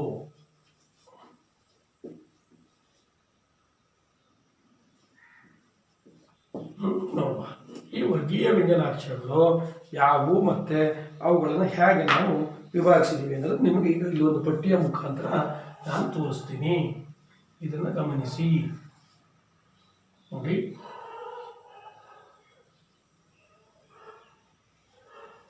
ವರ್ಗೀಯ ವ್ಯಂಜನಗಳು. ಇಲ್ಲಿ ನಾನು ಕ್ರಮ ಸಂಖ್ಯೆ ಬರೆದ್ಬಿಡ್ತು, ವರ್ಗ ಅಂತ ಬರೆದ್ಬಿಡ್ತೀನಿ. ವರ್ಗ ನೋಡಿ. ವರ್ಗ ಅಂದಾಗ ಮಕ್ಕಳೇ ಬೇರೆ ಬೇರೆ ವರ್ಗಗಳನ್ನು ಹೇಗೆ ಮಾಡಿದ್ದೀವಿ ಅನ್ಬಲ್ಲ, ಅದು ಬರ್ತದೆ ಇಲ್ಲಿ ವರ್ಗ. ವರ್ಗ ಆದಮೇಲೆ ಪಕ್ಕದಲ್ಲಿ ಈ ವರ್ಗ ಮಾಡಿದ್ವಿ ಅಂದಮೇಲೆ ಅವಕ್ಕೆ ಒಂದು ಹುಟ್ಟುವ ಸ್ಥಳ ಇರ್ತದಲ್ಲ, ಅದನ್ನು ನೋಡ್ಬಿಡುವ. ಅವು ಎಲ್ಲಿ ಹುಟ್ಟುತ್ತಾವೆ? ಹುಟ್ಟುವ ಸ್ಥಳ ನಮ್ಮ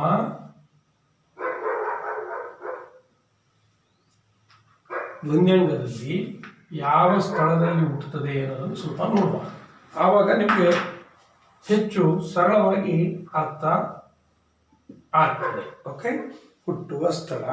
ಅನಂತರದಲ್ಲಿ ಅವು ಯಾವ್ಯಾವ ಅಕ್ಷರಗಳಿದ್ದಾವೆ ಅನ್ನೋದು ನೋಡುವ.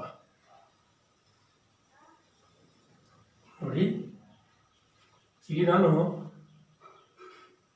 ಅ ಬರೆದಿದ್ದೀನಿ, ಪ್ರಾ ಬರೆದಿದ್ದೀನಿ. ಅ ಮತ್ತೆ ಪ್ರಾ ಅಂದ್ರೆ ಅಲ್ಪ ಪ್ರಾಣ ಅಂತ. ಹೇಳ್ರಿ, ಅಲ್ಪ ಪ್ರಾಣ. ಇಲ್ಲಿ ಮ ಬರಿತೀನಿ, ಕೆಳಗಡೆ ಪ್ರಾ ಬರಿತೀನಿ, ಮಹಾಪ್ರಾಣ. ಮತ್ತೆ ನಾನು ಏನು ಬರಿತೀನಿ ಅಂದ್ರೆ ಅ ಬರಿತೀನಿ, ಪ್ರಾ ಬರಿತೀನಿ, ಪುನಃ ಇಲ್ಲಿ ಅಲ್ಪ ಪ್ರಾಣ. ಇದಾದ್ಮೇಲೆ ಮತ್ತೇನು ಮಾಡ್ತೀನಿ ಅಂದರೆ ಮ ಬರಿತೀನಿ, ಪ್ರಾ ಬರಿತೀನಿ, ಇದು ಮಹಾಪ್ರಾಣ. ಇದಾದ್ಮೇಲೆ ಏನು ಮಾಡಿರ್ತೀನಿ ಅಂದರೆ ಅವನು ನಾಸಿಕ. ಏನು ಬರದೆ? ಅನುನಾಸಿಕ ಅನ್ನೋದನ್ನು ಬರ್ತಿದ್ದೀನಿ, ಗಮನಿಸಬೇಕು ನೀವು.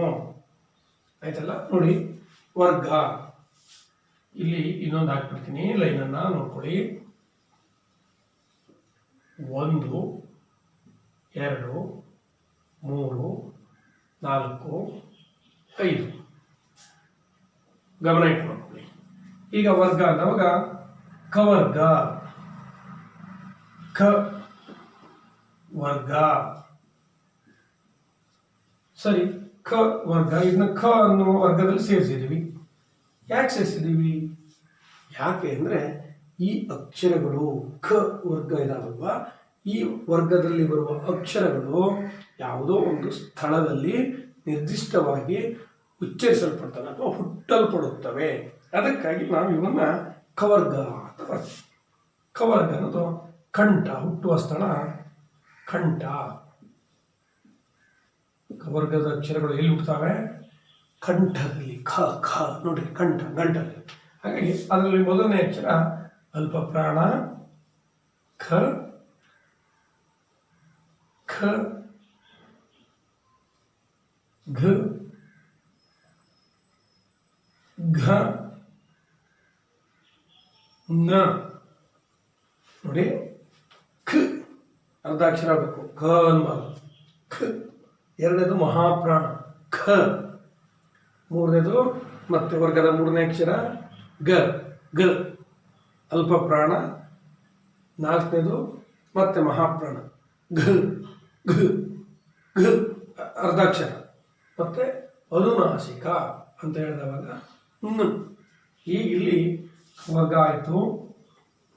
ಕವರ್ಗ ಆದ್ಮೇಲೆ ಮಕ್ಕಳೇ ನಿಮ್ಗೆ ಗೊತ್ತಿರೋದೆ ಛ ವರ್ಗ. ಹಾಗಿದ್ರೆ ಛ ವರ್ಗದ ಅಕ್ಷರಗಳೆಲ್ಲ ಎಲ್ಲಿ ಹುಟ್ಕೋತಾವೆ ನೋಡಿ. ಛ ಅಂತ ಏನಂತೀವಿ? ಛ ಛ ಛ ಛ. ಹೌದಾ? ಅಂದರೆ ಹೆಚ್ಚು ಕಡಿಮೆ ಇವು ನಮ್ಮ ಇಲ್ಲಿ ಹಲ್ಲಿನ ಮೇಲಿನ ಭಾಗದಲ್ಲಿ ಛ ಅಂತೇಳಿ ನಾವು ಉಚ್ಚರಿಸ್ತೀವಿ. ಹಾಗಾಗಿ ಇವುಗಳನ್ನು ನಾವು ತಾಲವ್ಯಾಕ್ಷರಗಳು ಅಥವಾ ದವಡೆಯ ಅಕ್ಷರಗಳು ಅಂತ ಹೇಳಿ ಕರಿತೀವಿ. ತಾಲವ್ಯ ಅಂತೀವಿ. ತಾಲು ಅಂದರೆ ನಿಮ್ಮ ಅರ್ಥಕ್ಕಾಗಿ ನೆನ್ಪಿಟ್ಕೊಡ್ರಿ, ದವಡೆ. ದವಡೆ. ಈಗ ನೋಡಿ, ಯಾವುದು? ಛ ಛ ಜ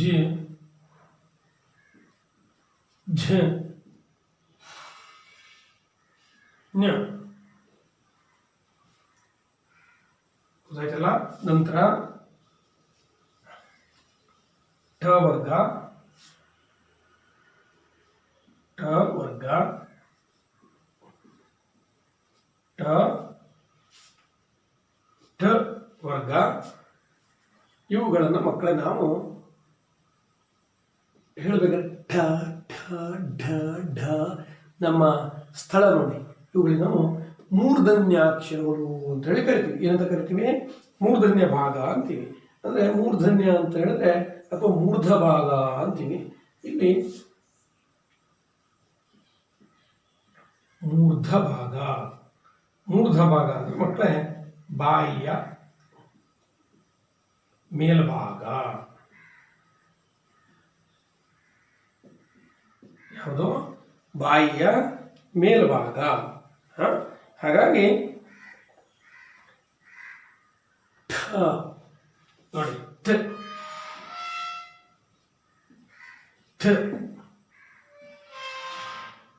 ಢ ಢ ನ. ನಂತರ ಕ ಚ ತ. ನೆಕ್ಸ್ಟ್ ಯಾವುದು? ಥ ವರ್ಗ. ಥ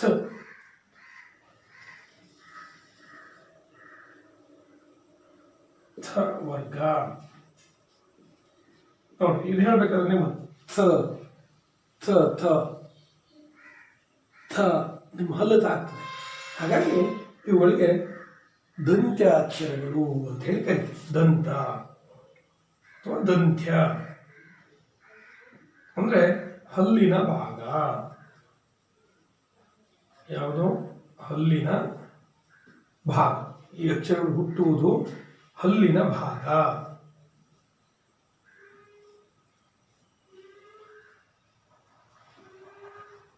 ಥ ಥ ಧ ಧ ಅಷ್ಟೇ ಅರ್ಧಾಕ್ಷರಗಳು. ಓಕೆ, ಕೊನೆಯದು ಯಾವುದು ಅಂತ ಹೇಳಿದರೆ ವರ್ಗ. ಅನ್ಬೇಕಾದ್ರೆ ನಿಮ್ಗೆ ಗೊತ್ತಾಗುತ್ತೆ. ಇವೆಲ್ಲ ಓಷ್ಟ್ಯ ಅಕ್ಷರಗಳು. ಓಷ್ಟ್ಯ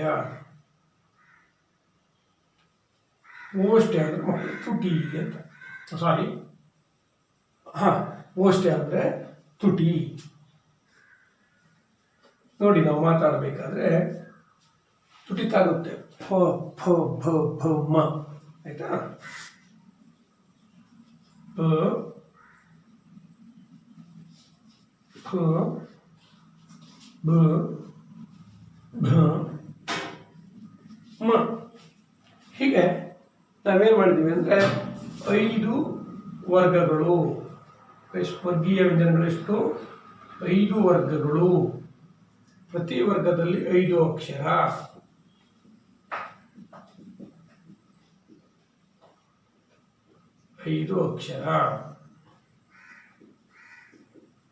ಹಾಗಾಗಿ ಒಟ್ಟು 25 ಅಕ್ಷರಗಳು. ಯಾವುವು? ವರ್ಗೀಯ ವ್ಯಂಜನಾಕ್ಷರಗಳು ಎಷ್ಟು? 25. ನೋಡ್ರಿ, ಒಟ್ಟು 5 5 5 5 5 5. ಹಾಗಾಗಿ ಇಲ್ಲಿ ನೋಡಿ, ಒಟ್ಟು ಎಷ್ಟು ವರ್ಗ ಆಯಿತು? 5 ವರ್ಗ ಆಯಿತು. ಸರಿನಲ್ಲ? ಒಟ್ಟು ಎಷ್ಟು ವರ್ಗ ಆಯಿತು? 5 ವರ್ಗ ಆಯಿತು. ಅಲ್ಪ ಪ್ರಾಣ ನೋಡ್ರಿ, ವರ್ಗದ ಮೊದಲನೆಯ ಅಕ್ಷರ ಅಲ್ಪ ಪ್ರಾಣ. ಒಟ್ಟು 1 2 3 4 5. ಹಾಗೆಯೇ ವರ್ಗದ ಮೂರನೆಯ ಅಕ್ಷರಗಳು ಅಲ್ಪ ಪ್ರಾಣಗಳು, ಅದು 5. ಹಾಗಾಗಿ ಈ 5 ಈ 5 ಇವು ಅಲ್ಪ ಪ್ರಾಣಗಳು. ಒಟ್ಟು ಅಲ್ಪ ಪ್ರಾಣಗಳು 10 ಆಯಿತು. ವರ್ಗದ ಎರಡನೆಯ ಅಕ್ಷರಗಳು ಮಹಾಪ್ರಾಣ 5. ಅದನ್ನ ಇಲ್ಲಿ ಬರೀತೀನಿ ನೋಡಿ.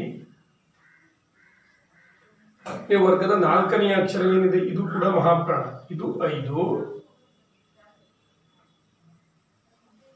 ಮಹಾಪ್ರಾಣ ಯಾವುದು? ವರ್ಗದ 4ನೇ ಅಕ್ಷರಗಳು ಕೂಡ ಏನು? ಮಹಾಪ್ರಾಣ ಅಕ್ಷರಗಳು. ಹಾಗಾಗಿ ಇವುಗಳು 5 5 10. ನಂತರದಲ್ಲಿ ವರ್ಗದ ಕೊನೆಯ ಅಕ್ಷರಗಳು ಅನುನಾಸಿಕಗಳು, ಅವುಗಳು ಕೂಡ 5. ಹಾಗಾಗಿ 5 ಒಟ್ಟು ಎಷ್ಟಾಯಿತು? ಹಾಗೆ 25. ಅಲ್ಪ ಪ್ರಾಣ 10, ಮಹಾಪ್ರಾಣ 10, ಅನುನಾಸಿಕ 5. ಇದನ್ನು ಇಲ್ಲಿ ನೀವು ಗಮನಿಸಬೇಕು ಮಕ್ಕಳ. ಏನಂದರೆ, ಹಾಗಿದ್ರೆ ಅಲ್ಪ ಪ್ರಾಣ ಅಂದರೆ ಏನು, ಮಹಾಪ್ರಾಣ ಅಂದರೆ ಏನು ಅನ್ನೋದನ್ನು ನೋಡಿ. ಅಲ್ಪ ಪ್ರಾಣ ಅಂತ ಹೇಳಿದರೆ, ಅಲ್ಪ ಅಂದರೆ ನಿಮ್ಗೆ ಗೊತ್ತಿದೆ ಮಕ್ಕಳ. ಅಲ್ಪ ಅಂದರೆ ಸ್ವಲ್ಪ. ಪ್ರಾಣ ಅಂದರೆ ಏನು? ಜೀವ. ಯಾರ್ದಾದ್ರೂ ಪ್ರಾಣ ಹೋಗಿದೆಯಾ ಇದೆಯಾ ಅನ್ನೋದಾದ್ರೆ ನಾವೇನು ಮಾಡ್ತೀವಿ? ಅವರ ಮೂಗಿನ ಹತ್ತಿರಕ್ಕೆ ಹೋಗಿ ಕೈಯನ್ನು ಆಡಿಸ್ತೀವಿ. ಉಸಿರಾಡ್ತಿದ್ದಾನು ಇಲ್ವೋ ಅಂತ. ಉಸಿರಿದ್ದರೆ ಜೀವ ಇದೆ, ಪ್ರಾಣ ಇದೆ. ಉಸಿರಿಲ್ಲ ಅಂದರೆ ಪ್ರಾಣ ಇಲ್ಲ. ಹಾಗಾಗಿ ಅಲ್ಪ ಅಂತ ಹೇಳಿದವ ಕಡಿಮೆ ಪ್ರಾಣ, ಕಡಿಮೆ ಉಸಿರು. ಮಹಾಪ್ರಾಣ, ಮಹಾ ಅಂದರೆ ಜಾಸ್ತಿ, ಹಾಗಾಗಿ ಹೆಚ್ಚು ಉಸಿರು ಅಷ್ಟೇ. ಅಲ್ಪ ಪ್ರಾಣ ಅಕ್ಷರಗಳು ಅಂದರೆ ಇವುಗಳನ್ನು ಕಡಿಮೆ ಉಸಿರನ್ನು ಹಾಕಿ ಉಚ್ಚರಿಸ್ತೀವಿ. ಮಹಾಪ್ರಾಣ ಅಂದರೆ ಏನಂದರೆ ಅದನ್ನು ಹೇಳಬೇಕಾದ್ರೆ ಹೆಚ್ಚು ಉಸಿರನ್ನು ಹಾಕಿ ಉಚ್ಚರಿಸ್ತೀವಿ. ಹಾಗಾಗಿ ಅಲ್ಪ ಪ್ರಾಣ ಮತ್ತು ಮಹಾಪ್ರಾಣ. ಇನ್ನು ಅನುನಾಸಿಕ ಏನಿದೆ ಮಕ್ಕಳೇ, ಇದು ಏನಂದರೆ ನಾಸಿಕ ಅಂದರೆ ನಿಮ್ಗೆ ಗೊತ್ತಿದೆ, ಮೂಗು. ಅನುನಾಸಿಕ ಅಂದ್ರೂ ಅಷ್ಟೇ ಸಹಜವಾಗಿ ಹೆಚ್ಚು ಮಕ್ಕಳು ಏನು ಹೇಳ್ಬಿಡ್ತೀರ ಅಂದರೆ, ಮೂಗಿನಿಂದ ಉಚ್ಚರಿಸುವ ಅಕ್ಷರಗಳೇ ಅನುನಾಸಿಕ ಅಕ್ಷರಗಳು ಅಂತ ಹೇಳಿ ಜೋಶಲ್ಲಿ ಹೇಳ್ಬಿಡ್ತೀರಿ ಮಕ್ಕಳ. ಆದರೆ ಅನುನಾಸಿಕ ಅಕ್ಷರಗಳು ಅಂದರೆ ನಿಮಗೂ ಗೊತ್ತಿರ್ತದೆ, ಮೂಗಿನಿಂದ ಹೇಳಲಿಕ್ಕೆ ಆಗಲ್ಲ ಅಂತ. ಆದರೂ ಕೂಡ ಹಾಗೆ ಹೇಳ್ತೀನಿ. ಆದರೆ ಇನ್ನಷ್ಟು ನಾವು ಜಾಗರೂಕರಾಗಿರಬೇಕು. ಹಾಗೆ ಏನಂದರೆ ಅನುನಾಸಿಕ ಅಕ್ಷರಗಳು ಮೂಗಿನ ಸಹಾಯದೊಂದಿಗೆ ಉಚ್ಚರಿಸಲ್ಪಡುವ ಅಕ್ಷರಗಳು. ಞ ಞ ಮು ಮೂಗನ್ನು ಸಹಾಯ ಪಡ್ಬೋದು. ಅದೇ ಕ ಹೇಳಬೇಕಂದ್ರೆ ಮೂಗಿನ ಸಹಾಯ ಬರಲ್ಲ, ಚ ಹೇಳಬೇಕಂದ್ರೆ ಬರಲ್ಲ. ಹಾಗಾಗಿ ನೋಡ್ರಿ ಖ ಛ ಠ ಅಲ್ವಾ, ಸ್ಪಷ್ಟವಾಗಿ ಹೇಳಲಿಕ್ಕೆ ಆಗುತ್ತೆ. ಓಕೆ, ಎಸ್, ಇದಿಷ್ಟು ನಮ್ಮ ವರ್ಗೀಯ ವ್ಯಂಜನಾಕ್ಷರಗಳಾಯಿತು. ಅಂದರೆ 25 ವರ್ಗೀಯ ವ್ಯಂಜನಾಕ್ಷರಗಳಾಯಿತು. ಇದ್ರ ಜೊತೆಗೆ ಈಗ 2 ವಿಭಾಗ ನಾವು ನೋಡ್ಕೊಂಡಿದ್ದೀವಿ, ವರ್ಗೀಯ ಮತ್ತು ಅವರ್ಗೀಯ ವ್ಯಂಜನಾಕ್ಷರಗಳು ಅಂತ. ಈ ಅವರ್ಗೀಯ ವ್ಯಂಜನಾಕ್ಷರಗಳು ಯಾವ್ಯಾವುದಿದೆ ಅನ್ನೋದನ್ನು ನಾವು ಸ್ವಲ್ಪ ಗಮನಿಸಬೇಕು. ಯಾಕಂದರೆ ಅವು ಕೂಡ ನಮಗೆ ಬಹಳ ಮುಖ್ಯ ಆಗ್ತವೆ. ಹಾಗಾಗಿ ಇದನ್ನು ನಾನು ಈಗ ಒರೆಸ್ಬಿಡ್ತೀನಿ. ಅವರ್ಗೀಯ ಅಂದರೆ ನಿಮ್ಗೆ ಈಗಾಗಲೇ ಹೇಳಿದ್ದೀನಿ ಏನು ಅಂದರೆ, ಅವುಗಳನ್ನು ನಾವು ವರ್ಗ ಮಾಡಲಿಕ್ಕೆ ಆಗಿಲ್ಲ. ಹೀಗೆ ಗಂಟಲಿಂದ ಬರ್ತದೆ, ಕಂಠದಿಂದ ಬರ್ತದೆ, ಅಥವಾ ಹಲ್ಲುಗಳನ್ನು ಬಳಸ್ತೀವಿ, ಅಥವಾ ತುಟಿಯನ್ನು ಬಳಸ್ತೀವಿ, ಬಾಯಿಯ ಮೇಲ್ಭಾಗದಿಂದ ಬಳಸ್ತೀವಿ, ಅಥವಾ ಹಲ್ಲನ್ನು ಬಳಸಿ ಹೇಳ್ತೀವಿ ಅನ್ನೋ ಈ ರೀತಿ ವರ್ಗಕ್ಕೆ ಅವುಗಳನ್ನು ನಮಗೆ ಹಾಕಲಿಕ್ಕೆ ಆಗಲಿಲ್ಲ ಉಚ್ಚರಿಸುವ ಸ್ಥಳಗಳ ಆಧಾರದ ಮೇಲೆ. ಅದಕ್ಕೆ ಯಾವ ರೀತಿಯಲ್ಲೂ ಹಾಕ್ಲಿಕ್ಕೆ ಆಗದವುಗಳನ್ನು ಏನು ಮಾಡಿದ್ವಿ, ಅವರ್ಗೀಯ ವ್ಯಂಜನಗಳು ಅಂತ ಮಾಡ್ಕೊಂಡ್ವಿ. ಏನಂತ ಮಾಡ್ಕೊಂಡ್ವಿ, ಅವರ್ಗೀಯ ಅಂದರೆ ವರ್ಗ ಮಾಡಲಿಕ್ಕೆ ಆಗಿಲ್ಲ, ಅದಕ್ಕಾಗಿ ಅವುಗಳನ್ನು ಅವರ್ಗೀಯ ವ್ಯಂಜನಾಕ್ಷರಗಳು. ಅವು ಯಾವಪ್ಪ ಅಂತ ನಿಮ್ಗೆಲ್ಲರಿಗೂ ಗೊತ್ತಿದೆ. ಯ, ರ, ಲ, ವ, ಶಿ, ಶ, ಸ, ಹ, ಳ್ ಅಲ್ವಾ. ಯ ಇದನ್ನೇ ವ್ಯಂಜನಗಳಂದ್ರೆ ವ್ಯಂಜನಗಳನ್ನೇ ಬರೀಬೇಕು ಮಕ್ಕಳೇ, ಪೂರ್ಣಾಕ್ಷರಗಳಾಗಿ ಬರೀಬಾರ್ದು. ಹೇಳೋದು ಕೂಡ ಪೂರ್ಣ ಪ್ರಮಾಣಗಳು. ಎ, ರ, ಅ, ಉ, ಶಿ, ಶ, ಸ, ಹ, ಳ. 1 2 3 4 5 6 7 8 9 ಅಕ್ಷರಗಳಾದವು. ಈ ವರ್ಗೀಯ 25, ಅವರ್ಗೀಯ 9, ಈ 34 ಅಕ್ಷರಗಳಿಗೆ ಮಕ್ಕಳೇ ಗಮನದಲ್ಲಿಟ್ಕೊಂಡಿದ್ದೀನಿ. ಈ 34 ಅರ್ಧಾಕ್ಷರಗಳಿಗೆ, ಪೂರ್ಣಾಕ್ಷರಗಳಲ್ಲ ಇವು, ವ್ಯಂಜನಾಕ್ಷರಗಳಿಗೆ ನಾವೇನು ಮಾಡ್ತೀವಿ, ಆರಂಭದಲ್ಲಿ ಓದ್ವಲ್ಲ ಸ್ವರಗಳು ಮತ್ತು ಯೋಗವಾಹಗಳನ್ನು, ಅವುಗಳನ್ನು ಸೇರಿಸಿಕೊಂಡು ಏನು ಮಾಡ್ತೀವಿ, ಗುಣಿತಾಕ್ಷರಗಳನ್ನು ಬರಿತೀವಿ. ಏನನ್ನು ಬರಿತೀವಿ, ಗುಣಿತಾಕ್ಷರಗಳನ್ನು ಬರಿತೀವಿ. ಗುಣಿತಾಕ್ಷರ ಗುಣಿತ ಅಂದರೆ ನಿಮ್ಗೆ ಗೊತ್ತಿದೆ, ಸೇರಿಸೋದು. ನೋಡ್ರಿ ಹೇಗೆ ಬರಿತೀವಿ ಅಂದರೆ, ವ್ಯಂಜನ, ನೀವು ಯಾವಾಗಲೂ ಕನ್ನಡದಲ್ಲಿ ನೆನಪಿಟ್ಕೋಬೇಕು ಮಕ್ಕಳೇ, ವ್ಯಂಜನಕ್ಕೆ ಸ್ವರ ಸೇರುತ್ತದೆ ಪ್ಲಸ್ ಸ್ವರ ಅಥವಾ ಯೋಗವಾಹ ಬೇಕಾದ್ರೂ ನೀವು ಸೇರಿಸ್ಕೋಬಹುದು. ಸ್ವರ ಬಾರ್ ಯೋಗವಾಹನೂ ಸೇರುತ್ತೆ.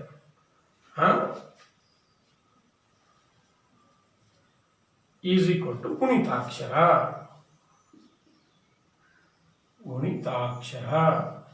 ಇದು ಸ್ಪಷ್ಟತೆ ಇರಬೇಕು. ಉದಾಹರಣೆಗೆ ವ್ಯಂಜನ ಅಂದ್ರೆ ನೋಡ್ರಿ, ಈಗ ಬರೆದಿದ್ವಿ ಖವರ್ಗದ ಮೊದಲನೇ ವ್ಯಂಜನ ಕ. ಇದಕ್ಕೆ ಯಾವ ಸ್ವರ ಸೇರಿಸ್ತೀವಿ ನಾವೀಗ, ಈ ಸೇರಿಸ್ತೀವಿ ಅಂದ್ಕೊಳ್ಳಿ. ಈಸ್ ಈಕ್ವಲ್ ಟು ಏನಾಯಿತು, ಕಗೆ ಈ ಸೇರಿದೆ, ಕ ಪ್ಲಸ್ ಇ ಕಿ, ಇಷ್ಟೇ. ಅದನ್ನೇ ಖ ವ್ಯಂಜನಕ್ಕೆ ಐ ಸೇರಿಸ್ಕೊಂಡ್ವಿ ಅಂದ್ಕೊಳ್ಳಿ, ಏನಾಯಿತು, ಕೈ. ಅದನ್ನೇ ಖ ವ್ಯಂಜನಕ್ಕೆ ಸೇರಿಸ್ಕೊಂಡ್ವಿ ಅಂದ್ಕೊಳ್ಳಿ, ಹಾಗೇನಾಯ್ತದು, ಖಂ. ಇದೇ ರೀತಿ ಎಲ್ಲ ಅಕ್ಷರಗಳನ್ನು ಸೇರಿಸ್ತಾ ಹೋಗ್ತೀವಿ. ನಿಮ್ಗೆ ಗೊತ್ತಿದೆ ಈಗ ಏನು, ಸ್ವರಗಳು 13, ಹೌದಾ, 13 ಸ್ವರ, 2 ಯೋಗವಾಹ, ಒಟ್ಟು 15 ಆಯಿತು, ಹೌದಾ. ಈ ಖ ಅನ್ನುವುದಕ್ಕೆ ಕ ಪ್ಲಸ್ ಅ ಖ, ಕ ಪ್ಲಸ್ ಆ ಖಾ, ಕ ಪ್ಲಸ್ ಇ ಕಿ, ಕ ಪ್ಲಸ್ ಇ ಕಿ, ಕ ಪ್ಲಸ್ ಉ ಕು, ಕ ಪ್ಲಸ್ ಉ ಕು, ಕ ಪ್ಲಸ್ ರು ಕ್ರು, ಖ ಪ್ಲಸ್ ಎ ಕೆ, ಖ ಪ್ಲಸ್ ಎ ಕೆ, ಖ ಪ್ಲಸ್ ಐ ಖೈ, ಖ ಪ್ಲಸ್ ಓ ಕೋ ಖ ಪ್ಲಸ್ ಓ ಕೋ ಖ ಪ್ಲಸ್ ಔ ಕೌ ಖ ಪ್ಲಸ್ ಕಂ ಕ ಪ್ಲಸ್ ಅಹ ಕಹ ಅಂದರೆ ಖದಿಂದ ಕಹವರೆಗೆ ಹೇಳಿದ್ವಿ 15 ಗುಣಿತಾಕ್ಷರಗಳು. ಅದೇ ರೀತಿ ಉಳಿದ ಎಲ್ಲವುಗಳಿಗೂ ಕೂಡ ನಾವೇನು ಮಾಡ್ತೀವಿ, ಗುಣಿತಾಕ್ಷರಗಳನ್ನು ಬರ್ಕೊತೀವಿ. ಇದೇ ಕನ್ನಡ, ಇದಿಷ್ಟೇ ಕನ್ನಡ, ಇದಿಷ್ಟು ಕನ್ನಡ. ಸ್ವರಗಳು, ವ್ಯಂಜನಗಳು, ಯೋಗವಾಹಗಳು ಮತ್ತು ಏನು ಅವುಗಳ ವಿಭಾಗಗಳು ಇಷ್ಟನ್ನು ಸ್ಪಷ್ಟವಾಗಿ ಗೊತ್ತು ಮಾಡ್ಕೊಂಡು ಬರೆಯೋದನ್ನು ಕಲ್ತ್ಕೊಬಿಟ್ರೆ ಮಕ್ಕಳೇ, ನೀವು ಕನ್ನಡ ಸುಲಿದ ಬಾಳೆಯ ಹಣ್ಣಿನಂದದಿ. ಕೇಳಿದಿರಲ್ವಾ? ಕನ್ನಡ ಏನದು? ಸುಲಿದ ಬಾಳೆಯ ಹಣ್ಣಿನಂದದಿ, ಉಷ್ಣ ಅಳಿದ ಹಾಲಿನಂದದಿ, ಸಿಗುರು ತೆಗೆದ ಕಬ್ಬಿನಂದದಿ ಸುಲಲಿತ. ಗೊತ್ತಾಯ್ತಲ್ವೇ? ಹಾಗಾಗಿ ನೋಡಿ, ಸ್ವರಗಳು, ಒಟ್ಟು ಸ್ವರಗಳು ಒಟ್ಟು ಸೇರಿಸಿ ಬರ್ಬಿಡ್ತೀನಿ ನನ್ನ ಮಕ್ಕಳೇ. ಎಷ್ಟು? 13. ಯೋಗವಾಹಗಳು ಎಷ್ಟು? 2. ಹೌದಾ? ವ್ಯಂಜನಗಳು ಇಲ್ಲೂ ಅಷ್ಟೇ, ರಸ್ವ ಇದು ವರ್ಗೀಯ ಅವರ್ಗೀಯ ಎಲ್ಲ ಸೇರಿಸೇ ಬಂದಿದ್ದೀನಿ. ವ್ಯಂಜನಗಳು 34. ನೋಡಿರಿ, 3, 2, 5, 4, 9, 3, 1, 4, 9. ಹಾಗಾಗಿ ಕನ್ನಡ ವರ್ಣಮಾಲೆಯಲ್ಲಿರುವ ಒಟ್ಟು ಅಕ್ಷರಗಳು ಎಷ್ಟು? ಎಲ್ಲಿರುವ ಒಟ್ಟು ಅಕ್ಷರಗಳು 49. ಇಷ್ಟೇ ಅಕ್ಷರ ಕಲ್ತ್ಕೊಂಡ್ರು ಮುಗೀತು. ಇಡೀ ಕನ್ನಡವನ್ನು ಜಾಲಾಡಿ ಬಿಡ್ಬೋದು ಮಕ್ಕಳೇ. ಇದಿಷ್ಟನ್ನು ಸರಿಯಾಗಿ ಕಲ್ತ್ಕೊಂಡಿಲ್ವೋ ನಿಮಗೆ ಕನ್ನಡ ಕಬ್ಬಿಣದ ಕಡಲೆ ಆಗುತ್ತೆ ಮಕ್ಕಳೇ. ಈಗೇನು 8ರಲ್ಲಿದ್ದೀರಿ, ಮುಂದೆ ಏನು ಬರ್ತದೆ? ಛಂದಸ್ಸು ಬರ್ತದೆ, ಹಲವಾರು ಥರದ ವ್ಯಾಕರಣಾಂಶಗಳು ಬರ್ತವೆ. ಆಗ ಏನಾಗ್ತೀರ? ಒದ್ದಾಡಿ ಹೋಗ್ತೀರ. ರಸ್ವವೇ ಗೊತ್ತಿರಲ್ಲ, ದೀರ್ಘವೇ ಗೊತ್ತಿರಲ್ಲ, ಒತ್ತಕ್ಷರ ಗೊತ್ತಿರಲ್ಲ, ಅರ್ಧಾಕ್ಷರ ಗೊತ್ತಿರಲ್ಲ, ವ್ಯಂಜನಾಕ್ಷರ ಗೊತ್ತಿರಲ್ಲ, ಅನುಸ್ವಾರ, ವಿಸರ್ಗ ಇವುಗಳೆಲ್ಲ ಗೊತ್ತಿರಲ್ಲ. ಆಗೇನಾಗ್ತದೆ ಅಂದರೆ ಕಷ್ಟಪಡ್ತೀರಾ. ಆಗ ಅಯ್ಯೋ ಕನ್ನಡ ಭಾರಿ ಕಷ್ಟ, ನಮಗೆ ಗ್ರಾಮರ್ ಬರಲ್ಲ ಅಂದ್ಕೋತೀರಾ.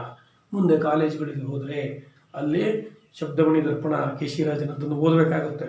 ಕನ್ನಡವನ್ನು ಆಸೆ ಪಟ್ಟು ಏನಾದರೂ ಹೋದ್ರಿ ಅಂದರೆ ಆಗ ಅಯ್ಯೋ ನಾವು ಇದೆಲ್ಲ ಕಲ್ತೇ ಇಲ್ವಲ್ಲ, ನಮ್ಮ ಸರ್ಗಳು ಹೇಳೇ ಕೊಟ್ಟಿಲ್ವಲ್ಲ ಅಂದ್ಕೋತೀರಾ. ಹೇಳ್ಕೊಟ್ಟಿರ್ತೀವಿ, ನೀವು ಗಮನಿಸಿರಲ್ಲ. ಹಾಗಾಗಬಾರ್ದು ಅಂದರೆ ಸ್ಪಷ್ಟವಾಗಿ ಈ 49 ಅಕ್ಷರಗಳನ್ನು, ಇವುಗಳ ರಚನೆಯನ್ನು, ಇವುಗಳ ಉಚ್ಚಾರವನ್ನು ಮತ್ತೇನು ಹೇಳ್ಕೊಟ್ಟಿದ್ದೀನೋ ಈ ಪ್ರಕಾರದಲ್ಲಿ ಮಾಡ್ಕೊಳ್ಳಿ ಮಕ್ಕಳೇ. ಅದ್ಭುತವಾಗಿ ನಿಮಗೆ ಎಲ್ಲದೂ ಬರ್ತದೆ. ಹಾಗಾಗಿ ನಿಮಗೆ ಶುಭವಾಗಲಿ ಅಂತ ಹೇಳ್ತಾ ಮುಂದಿನ ವಿಡಿಯೋದಲ್ಲಿ ಮತ್ತೊಂದು ವ್ಯಾಕರಣಾಂಶಕ್ಕೆ ಸಂಬಂಧಪಟ್ಟ ಅಂಶವನ್ನು ಚರ್ಚಿಸೋಣ. ಅಲ್ಲಿವರೆಗೂ ನಿಮಗೆ ಒಳ್ಳೆಯದಾಗಲಿ. ಸರಿಯಾಗಿ ಇದನ್ನು ಅಭ್ಯಾಸ ಮಾಡಿ ಮಕ್ಕಳೇ.